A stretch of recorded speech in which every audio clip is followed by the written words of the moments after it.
Hello, good morning, or good evening, or good afternoon, or what time of day it is that you're watching this. But hello and welcome to the KBC tri-weekly vlog. My name is Conor, and I'm going to be giving you a short Bible reading this morning, followed by the book that we are working through, A Roadmap to Jesus. So we're going to be starting at Genesis 12, verses 2 to 3. I will read them out because it's only very short. I will make you into a great nation, and I will bless you. I will make your name great, and you will be a blessing. I will bless those who bless you, and whoever curses you, I will curse, and all the peoples on earth will be blessed through you.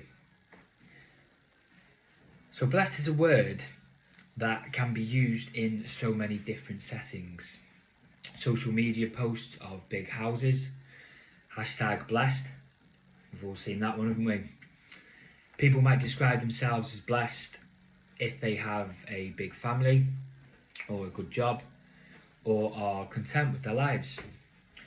The word blessed is often used to describe material things or certain relationships. While this isn't necessarily wrong, the Bible use of the word blessed is much broader. And I'll find myself on the page again. Oh, there we go. In the Old Testament then, back to it. God reveals himself to Noah's descendants, called Abram, who is later called Abraham, and promises to bless him. He also promises that Abram will have many descendants, whom God will make into a nation that will bless the whole world. God certainly does bless Abram. He becomes very rich and the father of a great nation. We also see throughout the Old Testament how Abraham's descendants are a blessing to the whole world. God reveals who he is and his character to them and gives them the law by which to live. God tells them the correct way to worship, even giving them the sacrificial system that points to their need for forgiveness in order to be made right with God. The nation of Israel, Abraham's descendants, is to be a light to the whole world and thus a blessing to the world. Sadly, Israel doesn't always show the surrounding nations what God is like. They make mistakes, rebelling at times against God. They worship idols and run after other gods. A lot of the time in the Old Testament, you see God's people selfishly focusing on themselves at the neglect of the less fortunate and others around them. For example, Israel is regularly reminded of their failure to care for and protect the widows, the orphans, and the poor. In Deuteronomy 10, verses 12 to 22, reading that, maybe you can see similarities with how even Christians today can treat God and others around them.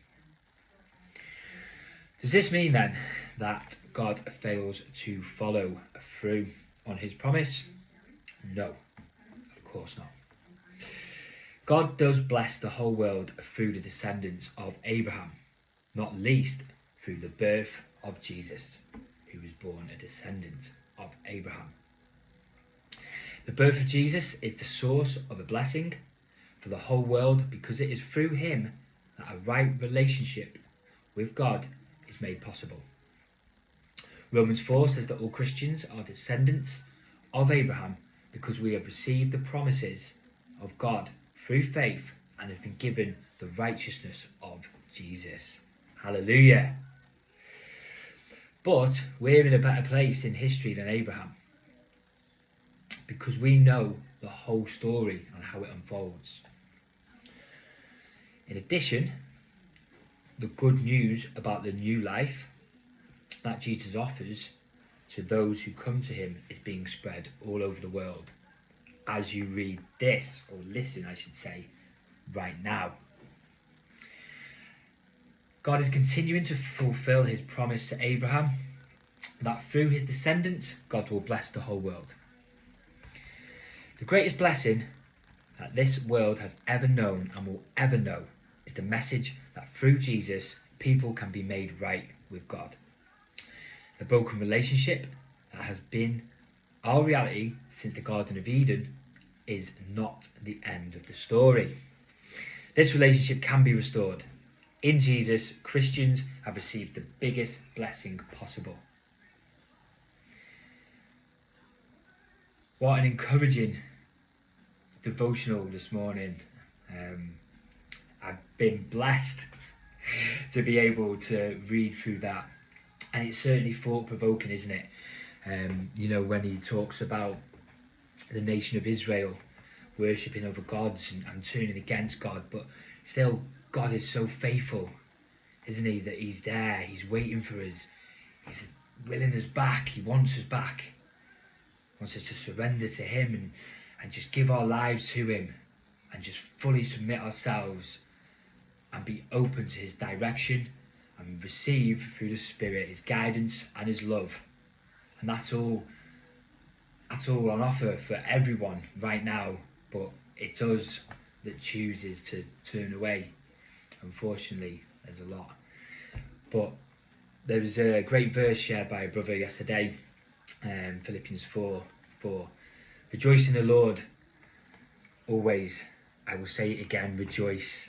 And it's just really stuck with me, and just coming into this new day and looking at this verse in Genesis and focusing specifically on the word blessed.